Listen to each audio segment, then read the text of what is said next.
Okay, good evening everyone, and thanks a lot for coming along this evening. The purpose of this evening's event is really firstly to launch this book on the politics of green transformations. And if you don't have your copy already, there are many copies available at the back, so please don't leave without one.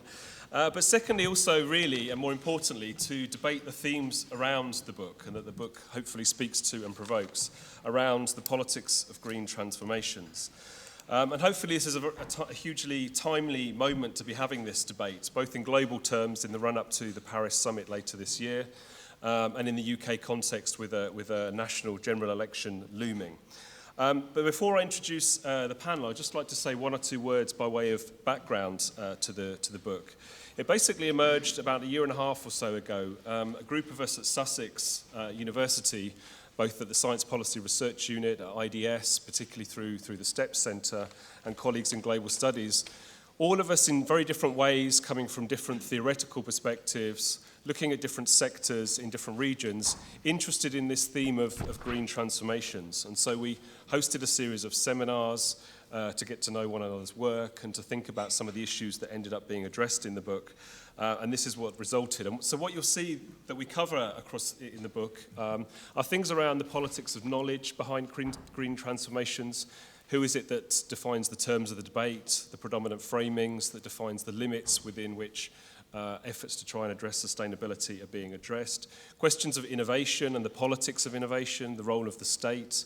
Questions of financing, what types of finance are available to support green transformations of one sort or another. But also the role of civil society, NGOs, social movements, bottom-up mobilizations and contestation around green transformations and the very different pathways that they might take.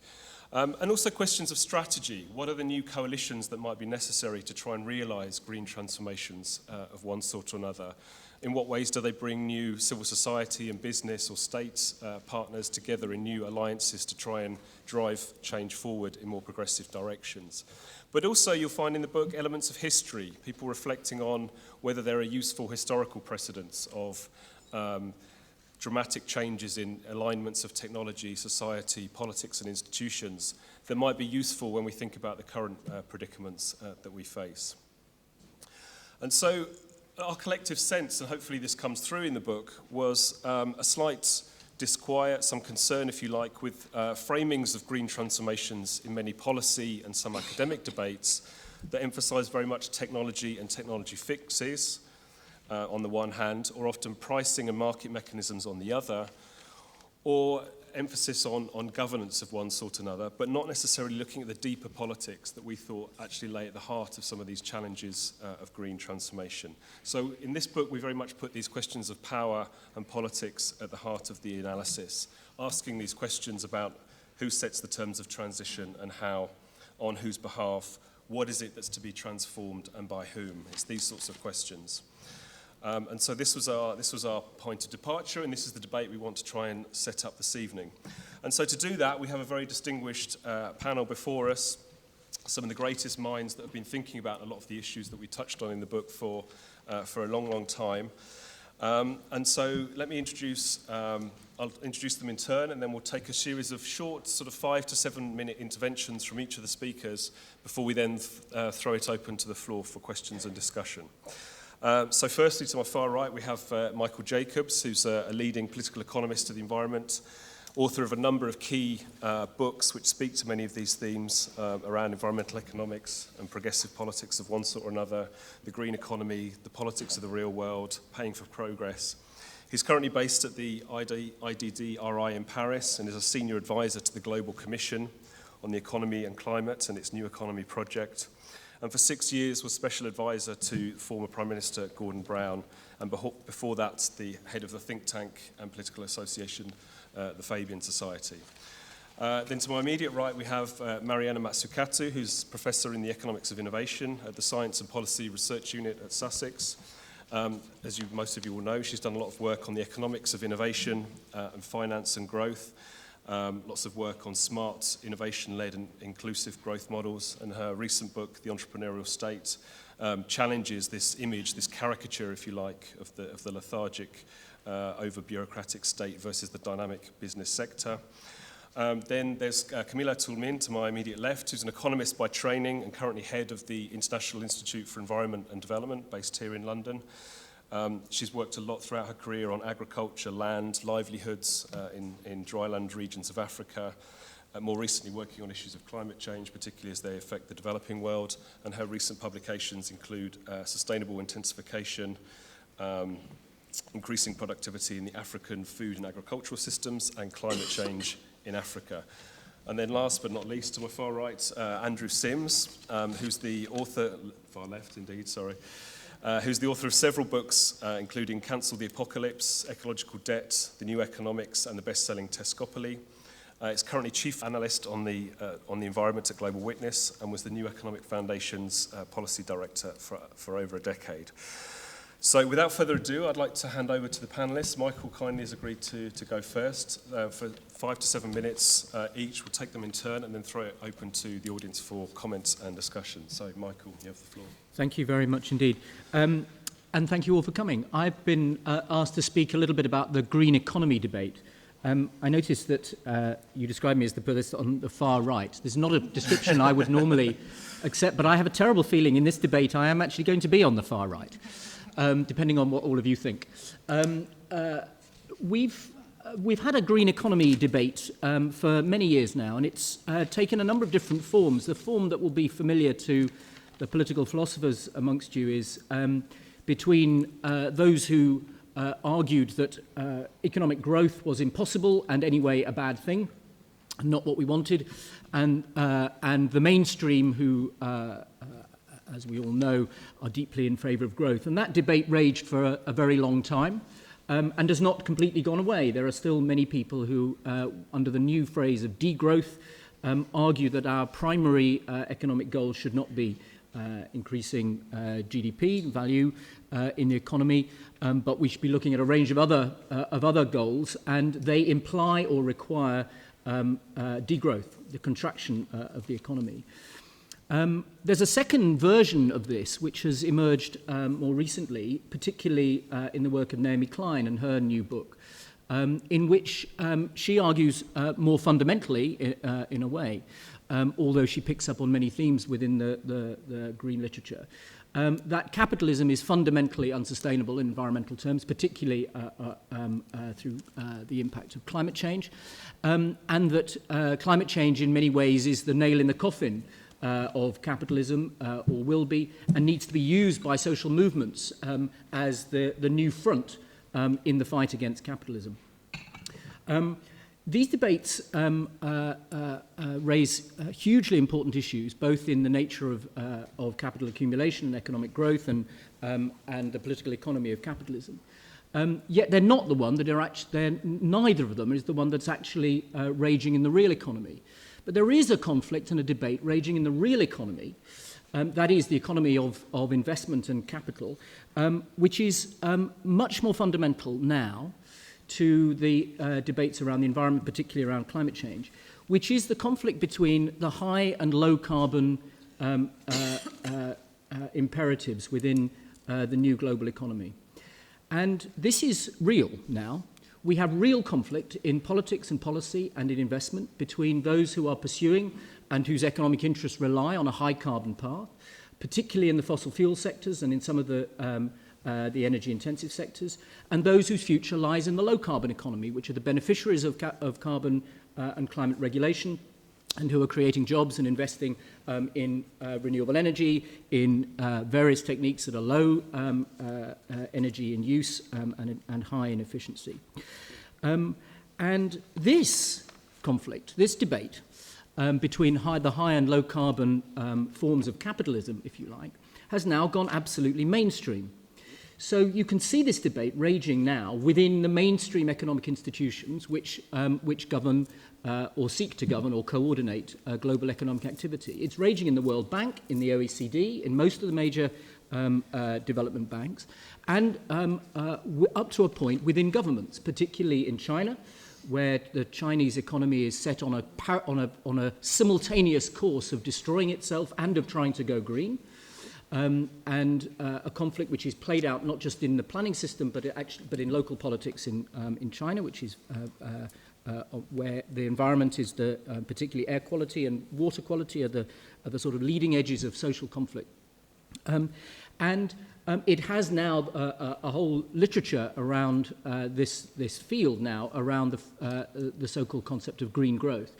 And rather to my surprise, as I was involved in its production, Naomi Klein's book, not involved in Naomi Klein's book, Naomi Klein's book came out in the same week as a report which I was involved in, called the New Climate Economy Report, Better Growth, Better Climate, which came out from the Global Commission on the Economy and Climate, also in September last year, which in a way encapsulated the new semi-orthodoxy of the international economic organizations, that a green growth path was possible and was the right one to be pursued, not just to address climate change, but also to address the problems of income inequality, of air quality, of congestion in cities and so on. And this report argued that a green growth path would actually help solve many of the other problems that modern economies of both developed and emerging and developing kinds were experiencing, and that multiple economic gains could be won through pursuing a lower carbon development path. And this debate is now very real, and it's being played out in real conflicts over policy. And you can see this in the UK, where we have a government that has committed itself to the carbon budget set under the Climate Change Act, and yet has been pursuing fracking as if fracking is going to be the solution. And you can see the economic interests that lie behind both of those two strategies, which are now in pretty much direct conflict within the government. We now have a sufficient low-carbon sector, employs just under 1 million people in this country, for climate policy to have economic interests in the economy. And the CBI rather well represents the low-carbon sectors in the British economy. And yet we've also got a very strong oil and gas sector, which is putting a huge amount of pressure on the government, which emerges in its policies on fracking and in the oil and gas sector in the North Sea. And so we've got a real tension here in the real economy about the future course of capitalism, which doesn't pay much attention, frankly, to either of the traditional debates around the green economy, either the degrowth growth one or the question of whether capitalism is sustainable or not. But the politics of this are incredibly hard. This looks on climate change like a very elite form of politics, and there's a reason for that, which is the urgency. We have about 15 years to determine the future course of the climate. It'll carry on being determined way beyond that, but we have no chance of keeping the global temperature average to 2 degrees or less, or even near 2 degrees, unless very, very significant changes are made in the business-as-usual pattern of growth and investment over the next 15 years. That will lock in the future course of climate, because the investments made in the next 15 years, as the New Climate Economy Report showed, will lay down the infrastructure, which will then determine the energy consumption of the next 50 years, particularly in the energy system, but also in urban systems. Urban systems can be more or less energy efficient, and in land use systems, depending on the techniques we use to grow food and whether we cut down the forest. So the next 15 years are absolutely critical. And that urgency makes the climate project very particular, and climate politics very particular. It looks very much like an elite project. And if you look at all these reports coming out of the OECD, the World Bank, the New Climate Economy Report, they look as if they're all about the holders of capital, the $90 trillion worth of investment that the New Climate Economy Report says is going to be invested over the next 15 years, which is what we need to shape in a high carbon or a low carbon direction. And they look about elite policy making, carbon pricing, regulation, innovation policy. So this looks like a project which doesn't allow for very much intervention by ordinary voters or citizens. And yet my argument would be that it doesn't happen at all without the intervention of ordinary citizens and voters, because they have to make governments want to do this. And it's been the pressure on corporations, which up to a point directly and to a greater extent indirectly, has started opening up some of this space. So why is Unilever one of the most progressive of our companies? It's because it's been subject to a huge amount of pressure from Greenpeace, as it will perfectly well admit, on its practices in palm oil. And that is true of many other of the consumer-facing companies. And we've now got a new front opened up within civil society around fossil fuels and the disinvestment campaign, the so-called carbon bubble and so on. And this is a pressure from below. But it's a highly focused pressure on the points of policy and the holders of capital. It isn't, in my sense, in my view, a more diffuse pressure for social change. And this creates, I think, a problem. Because in many ways, as I see this, what we're now facing is not dissimilar from the experience in the first half of the 20th century, in which the social pressures of capitalism, which created huge social crisis and obviously the Great Depression, led to two alternative ways of viewing social change. One was the revolutionary way and the other one was the reform way, the communists and the social democrats. And in the end, the communists wanted to change the system altogether. The Social Democrats wanted to reform it, and the Social Democrats had allies within capitalism, companies who saw that the problem of unemployment required demand to be stimulated by the state, and there was a social democratic compromise between the two, which generated the welfare and the full employment reforms of the second half of the century. I think we need something similar now. We need a reform program in capitalism which has now the support of those parts of capitalism which are part of the low-carbon economy. The difference is we have no agent of change. And my anxiety about the politics of green transformation is that the part played by the labour movement, the trade unions and the Labour Party and the social democratic parties in the first half of the 20th century in creating that coalition to reform capitalism for social ends is not mirrored now in the environmental movement, which can form a similar coalition to reform capitalism for environmental ends. Thanks very much. Mariana?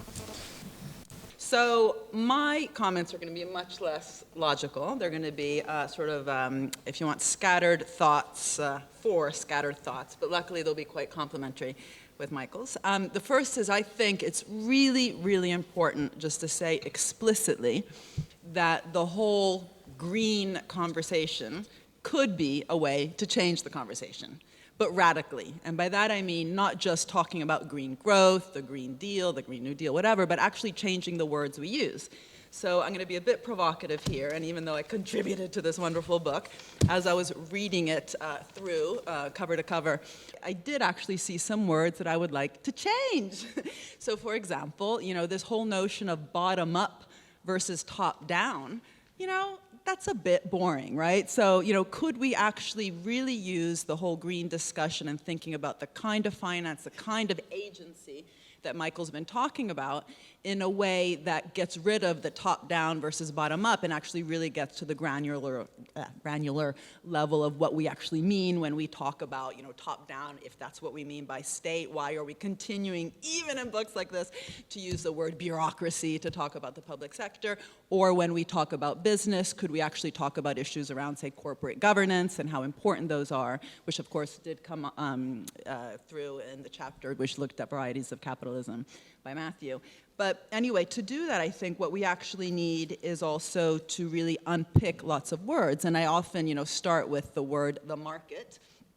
Because, of course, in the whole green debate, there is a very active and explicit recognition that what we need is not just to solve market failures. Lots of people have critiqued some of the aspects of, say, the Stern report for assuming that all we need to do is incentivize through carbon tax and things like that, and that we need a much more active, if you want, market-shaping process. I myself have been one of those people, but I think what we need to do is also just start off with the word the market. What is the market? What do we mean by the market? And how can we change the conversation around that to, again, allow the kind of discussions that Michael's asking for? So if we admit that the market, first of all, is an outcome, right? It's not the boogeyman. It's not this terrible thing out there causing short-termism and causing companies like Unilever to invest or not to invest, but it's actually an outcome of the interactions between all the different actors in the economy, which include different types of public actors.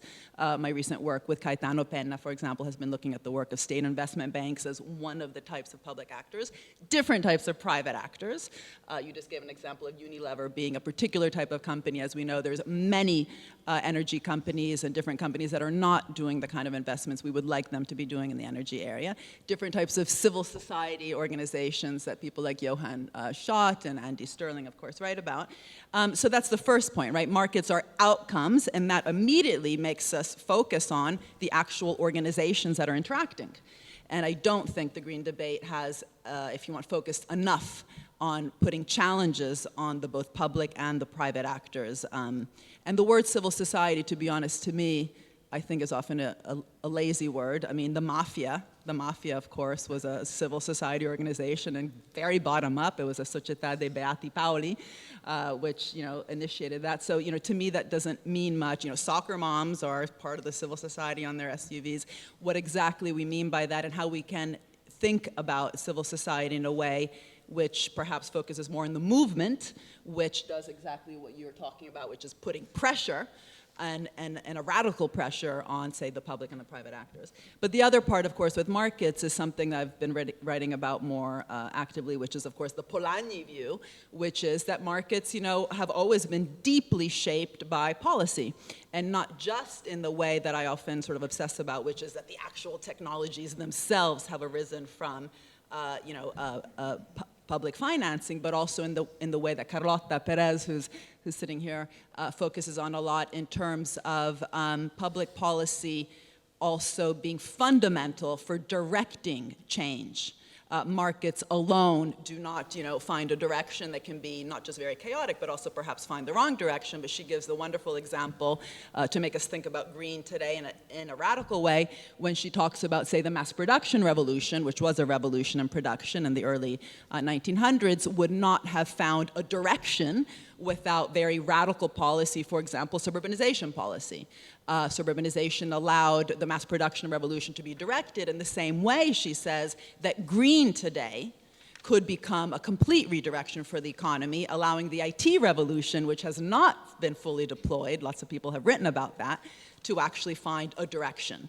And so that's also very important. So markets actually being formed deeply, not just technologically, also demand-led, as you were saying, but also literally in terms of the deployment of the technologies. And again, another thing I think Carlota is very right in saying is that green is not a revolution. Many of the technologies that we're talking about have been around for a long time. It's a complete transformation of the whole economy, which again is, I think, very much the spirit of this book and is even in the title.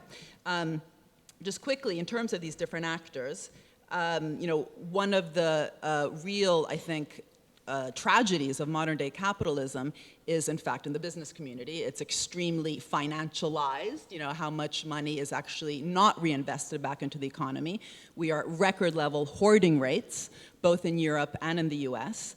So the amount of money not being spent, as well as record level of, again, financialization in terms of money that's being spent on areas like share buybacks. And of course, the energy sector is number one in that area. So is pharmaceuticals, by the way. And it's not a coincidence that these are also two sectors where the public sector is extremely active. In my book, I cite the work of Marcia Angels, who shows that in life sciences, something like 75% of the most revolutionary new drugs have come out of National Institute of Health financing, but also today in the green deployment types of financing, the most active actor, if you look at, for example, Bloomberg New Energy Finance, which has worldwide investments in green energy, both in the funding of the technology and the deployment of the technology. One of the most active actors, does that make sense, are state investment banks that I mentioned before. So alone, these four very active banks that I talk about in the chapter in this book, so the Brazilian Development Bank, the Chinese Development Bank, the KfW, and the European Investment Bank, spend 8 times as much as the worldwide financial sector, which means all the venture capital worldwide, private equity, stock market, and corporate. And that's not necessarily good or bad, it's just something to think about. So, and of course, what that makes us think about is who's actually determining, even within those green directions of, say, state investment banks, the actual decisions that are being made. So it sounds great that they're doing green investments, but by not, and this is perhaps a crucial point, by not admitting that these public actors are so important. They're in fact transformational, not just fixing market failures, but actually shaping deeply the markets themselves. We actually haven't had enough of a debate about the directionality even within green. So in the US government, for example, the Department of Energy has been responsible basically for 90% of funding of what today we call fracking and shale gas. Was that good? Was that bad? Where was the debate? And it's actually fascinating in the US, and in fact worldwide, where we have this very stark imagery of the grandchild, right? So the grandchild will pay the interest on the debt of the government, right? So that makes us worry, oh no, debts are really big. Where was the same kind of visual imagery, if you want, of the grandchild when the US government decided to throw so much money, for example, around shale? You know, did we have that kind of debate of the grandchild will pay the consequences of that particular choice? And so when do we actually, you know, use these kind of imageries for thinking about public sector choices or not? Lastly, I'll just say that, you know, people talk a lot about the Green Deal, the Green New Deal as a new way to think about kind of Keynesian investments. What I've been focusing is also just on the word, the deal. When I said before that we don't have the kind of private actors perhaps that we used to, or I don't want to be folkloric about it, but one of the points is, you know, even Bell Labs, which was a private organization within AT&T, private R&D laboratory in AT&T, which was financing so much of what later became the IT revolution, it didn't just happen by chance. It wasn't that AT&T just decided to set up Bell Labs. It was exactly what Michael said, which was, in terms of Unilever, Bell Labs came out of a negotiation, a very tense negotiation between government and business, where because AT&T was a monopoly, government said we could destroy you tomorrow, or you could invest your profits in the big stuff, and they did. And what we lack today is that kind of tension between government and business that can actually get us the kind of dynamics I think that Michael was talking about, but that requires not just talking about the New Deal and investments, but a serious deal between business and government. Great. Thanks very much, Mariana. Camilla. Great. Well, thank you. And it's great to follow people like Michael and Mariana. I speak as the head of IIED, the International Institute for Environment and Development, which is a research institute which is heavily committed to achieving a green transformation of the global economy, but with a particular focus on middle and low-income nations, most particularly the least developed countries, the 48 poorest countries in the world. IIED's been in the game for a long time, and some of you who are almost as old as I am will remember that we published in 1988 something called Blueprint for a Green Economy. I was so glad to see this book, and I do urge you to read it, read all of it. It starts to fill a big and important gap. I think we've been naively optimistic about the role that ideas, evidence, and argument can play in making the case for a green transformation. And we've been very weak on understanding how politics, power, and people get in the way of shifting to a zero-carbon system for the world economy. EC President Jean-Claude Juncker, who I don't normally quote, said recently, every politician knows what needs to be done, but no leader dares do it because he knows he faces disaster at the subsequent election. And that combination of electoral disenchantment, media bias, and strong vested interests, usually big and powerful, block initiative and transformation in the right direction. They dam the flow of that creative destruction which is so needed, but which they fear would sweep them away. The strength of the inertia is massive, and we mustn't underestimate it. At the global level, in the run-up to Rio+20, there was a lot of pushback to green economy as a narrative for the future, with the big grouping of developing countries, the G77, arguing that nothing should stand in their way of economic growth, however dirty it be. Rich countries had gone that route. Now it's their turn to follow suit. Under the climate change talks, cuts in greenhouse gases should be restricted to Annex I countries. And that's been the stance of negotiating groups at much of the UN summitry. But in national capitals, there's a rather different language, which nuances this stance, particularly if green economy is reframed as sustainable development. And if it starts to address a range of environmental issues, not just carbon, but water, land, and forests too. And indeed, China, Brazil, Indonesia, and several other big middle-income countries have now agreed to take on climate targets, while others are putting forward a range of independently determined national contributions to cut greenhouse gases, even though there's no formal requirement for them to do so under the treaty. There are a lot of initiatives, almost too many globally, to push for that green transformation, such as UNEP's green economy work. The UN has a statistical agency redefining how we do our national accounts. There's a natural capital accounting initiative involving more than 50 governments and businesses. And we've got the GGGF and the GGGI, the the Global Green Growth Forum and the Global Green Growth Institute, as well as the GGKP, the Green Growth Knowledge Platform, amongst others. And many of these are wooing big companies and big countries to join the club. And as a strategy, it makes quite a lot of sense to get elites on board. So take the example of the GGGF, which is an annual meeting in a wonderful palace in Copenhagen. Bring your country or company into the GGGF club and you can hobnob with the Danish Prime Minister or heads of government from around the world and big green business leaders over delicious canapes.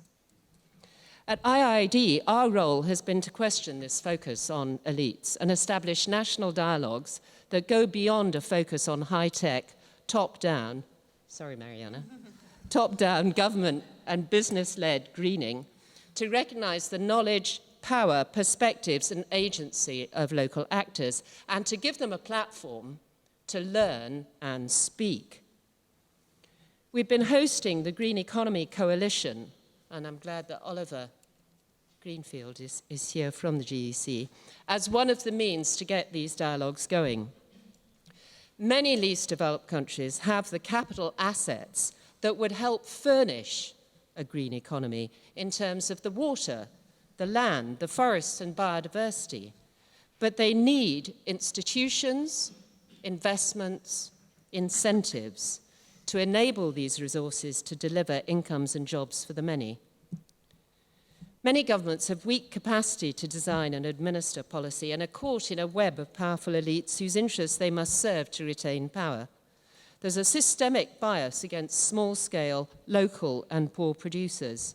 Equally, environmental goods and services tend to be trashed because no one owns them and they have no formal market price. So for us at IIED and the Green Economy Coalition, we're trying to find a voice for environment and for the poor so that their interests can register. And so we can start to recognize again the importance of collective action and of public good and the role of the state. Our work in Zambia shows a country keen to brand itself as Green Zambia, and it's got something called the ZIG, which is the Zambia Inclusive Green Growth Strategy.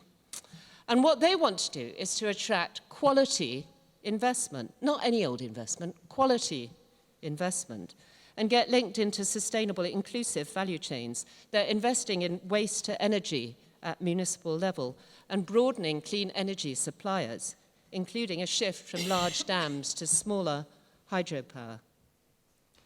Our green economy work in partnership with Development Alternatives in India highlights the push for a return to more diverse crop varieties to increase resilience at farm level and give greater attention to small and medium-sized and micro enterprise. to generate jobs. Ethiopia has also seized the green economy agenda and used it to focus on hydropower, agriculture, and building climate resilience. Everywhere, governments are trying out green economy as a way to generate the employment needed to offer prospects to young people. LDCs, least developed countries, have the advantage of needing to build a lot of their infrastructure over the next 10 or 15 years. It's vital, as we heard from Michael, that they not get locked into high-carbon infrastructure.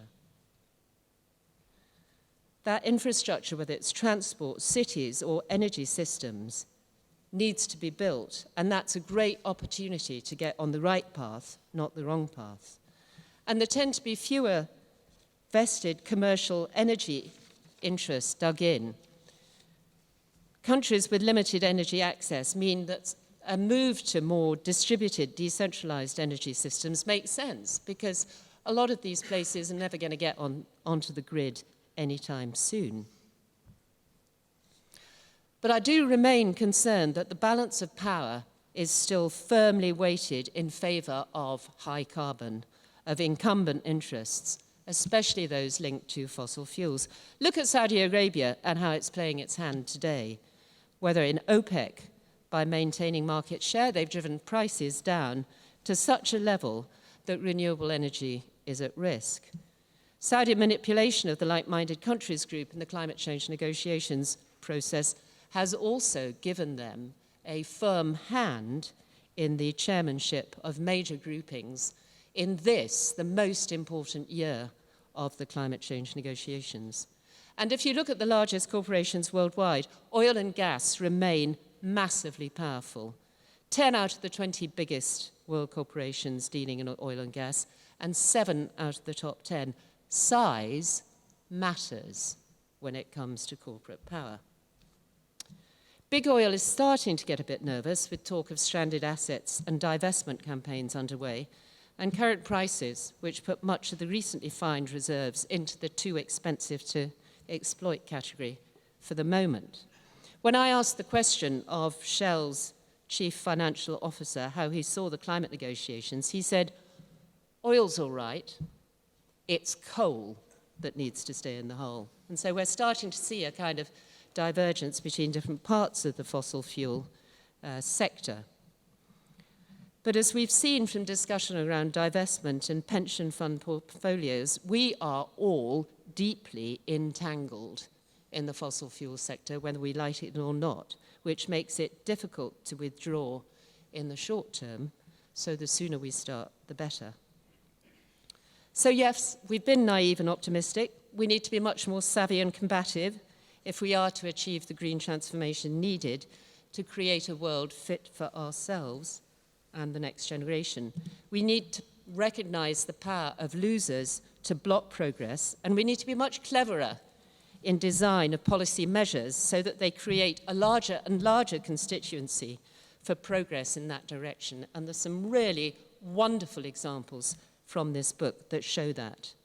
But just as the book describes how clever design at national level brings many more carbon interests, low carbon interests into the fold, so also at global level, all nations, rich and poor, need to see how this narrative could solve a large number of their problems, whether it be food, water, energy, whether it be jobs, whether it be climate adaptation or disaster risk reduction. Thanks very much, Camilla. And finally, Andrew. Thank you very much. I love what Camilla had to say, especially the stuff about being savvy and combative. It always strikes me that whenever it's the kind of forces of darkness and reaction speaking, you know, they've got their story quite nice, and in a nutshell, it's privatise, liberalise, deregulate. Talk to any of us, and we'll sit there and we'll look you in the eye and we'll say, well, you know, it's complicated. We've got quite a lot of rehearsing to do of our story, but one thing we are very good at, it's acronyms. And I often think sometimes that if we had as many campaigners and if we had as much funding as we have acronyms, we would win this battle easily. I particularly love the GGGF, which sounds like a kind of a horse race with lots of swearing at the end. And listening to kind of where are we starting from, listening to the radio this morning, listening to the representatives of the UK oil and gas who were kind of complaining about the North Sea dwindling, they were complaining about the oil price, saying they needed a little bit of help from government. And I was sitting there thinking that if I was a sensible government and I was listening to this industry that was kind of half dead, by their own account, unattractive to investors, and not to mention incompatible with a habitable climate, I'd be thinking, why would I give you taxpayers' money? And yet the inertia is deeply, deeply entrenched. And nothing brought it home to me more than that poll done by one of the accountancy services at the World Economic Forum, when of the sort of 100+ representatives of the business community they polled on major risks to their business, not one volunteered climate as being a significant issue. So in a year, hopefully, of transition and transformation from New York to Paris, we have a big challenge on our hands. But history does have some positive things to say to us. It strikes me that this journey that we're on this year, with going from the MDGs to the SDGs, and with Paris there, that whole decade that led up to the agreement of the Millennium Development Goals was meant to be the decade when we cashed in the peace dividend. We had examples all around of some successful industrial transformation and redeployment, when we imagined there would be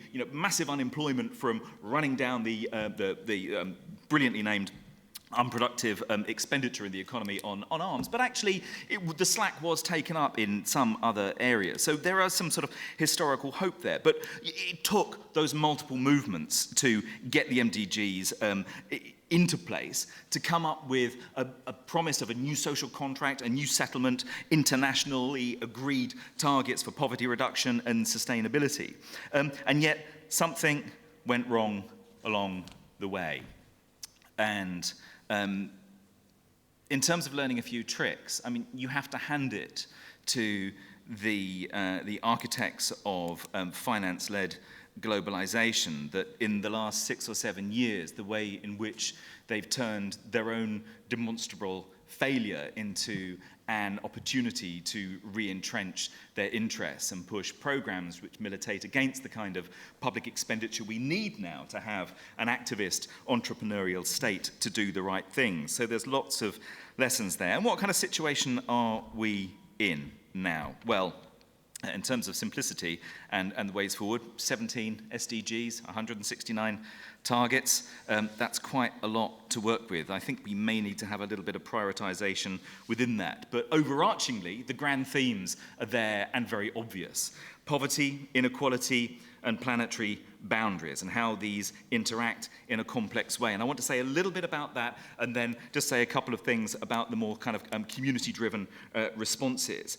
Because going back to the 1980s, which was meant to be the lost decade of development, the share of benefits from global economic activity getting to people at the bottom of the income pile has been on a consistent downward trend. Now, just to generate a single dollar's worth of poverty reduction below the $1.25 a line, it takes about $111 worth of economic activity. So you have this paradox that to get ever shrinking slithers of poverty reduction below that line requires, in the global picture, with high levels of inequality, ever more consumption by the already over-consuming. That great paradox that we now wrestle with. At the same time, we know all the stuff about planetary boundaries, but sometimes we don't necessarily compute through the logical consequence of exactly how dramatic the kind of transformation that is imagined in the book and the time frame over which we have to do it, if we're to stay the right side of some of the critical climate thresholds, is. Just for the sake of it, even when we look at the more recent numbers punching through the unburnable carbon figures, and we look at those enormous figures about a third of the oil, half of the gas, 80% of the coal needing to stay in the ground, well, that's just for a 50% chance of staying the right side of 2 degrees. Now, I don't know about you, but if I was getting on a plane and had a 50% chance of crashing, I wouldn't feel too good about that.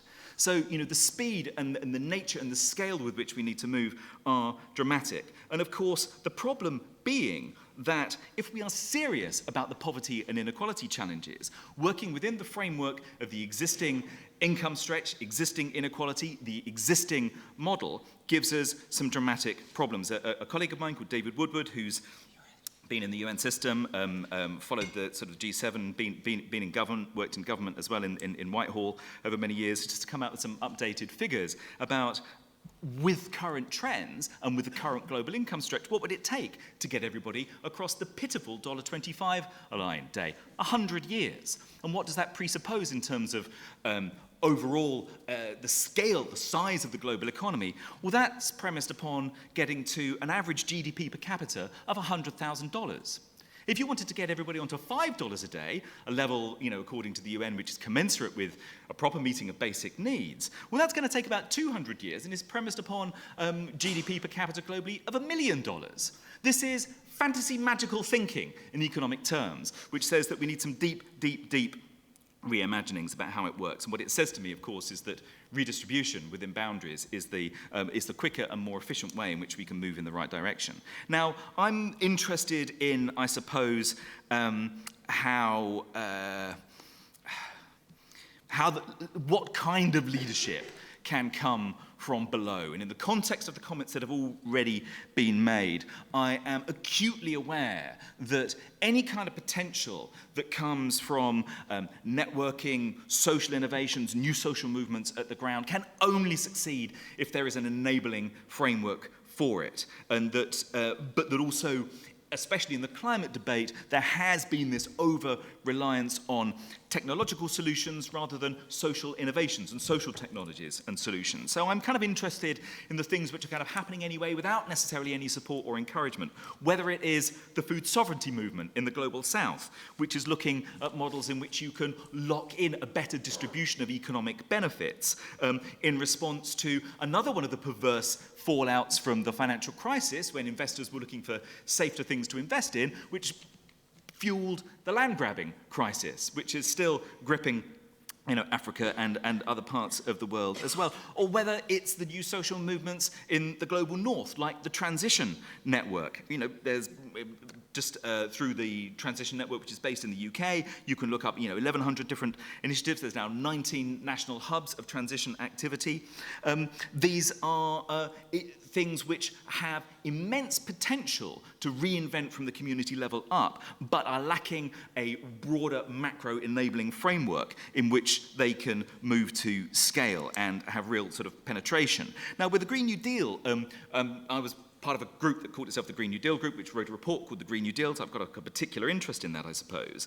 But in terms of how you can hit these three issues of poverty, inequality, and creating a pathway to sustainability, the green transformation pathway, and the politics of it, what interested us in the early days about the Green New Deal, and we obviously took the New Deal phrase from Roosevelt's New Deal, was the way in which, through an activist state and public investment, you can affect economic transformation at the same time as happened then, seeing the most dramatic compression of income inequality that America had witnessed for a very long period of time. Now, obviously, that wasn't focused particularly on low-carbon technology, but if we reimagine that for today and look at the way that a Green New Deal, properly funded at scale, and there's been some proposals we've made about using a revised version of quantitative easing to find the resources to pay for that, you could see tackling poverty, inequality, and transformation questions simultaneously. No time to go into any of these in detail, but you've got the Buen Vivir movement in Latin America.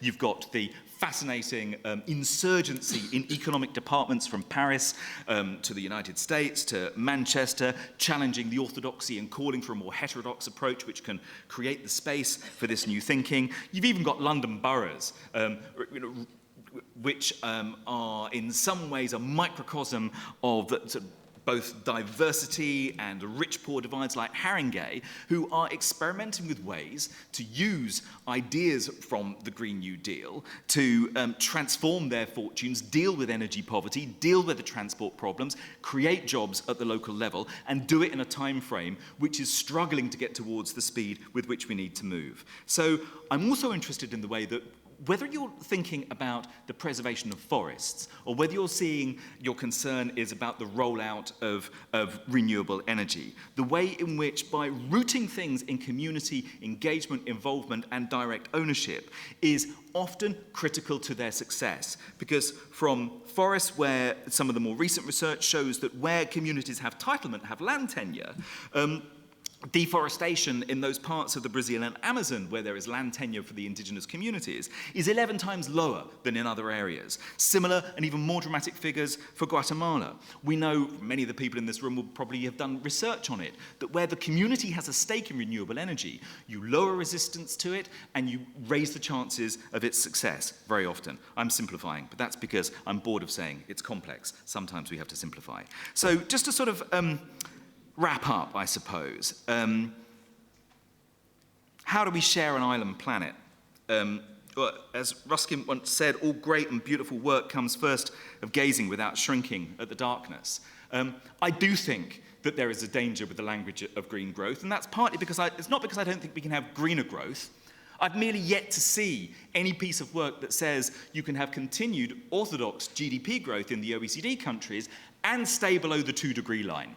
I haven't seen the work, and how you would do that in perpetuity if we were to allow orthodox growth to continue. I think you run up against the laws of thermodynamics sooner or later. I think that's a major challenge. I think with the dynamics, the spread of inequality, we're caught in this paradox. If your big concern is poverty and inequality, and you're not factoring in a really realistic take on where we're at with planetary boundaries. But to then slightly contradict myself, having looked the sort of darkness in the face, I'll just finish with my favourite words from the great cultural critic and writer Raymond Williams, who says that to be truly radical is to make hope possible rather than despair convincing. And I think the point is to find what's working out there and see how we can move it to scale, at speed, and in a realistic time frame. Thank you for listening.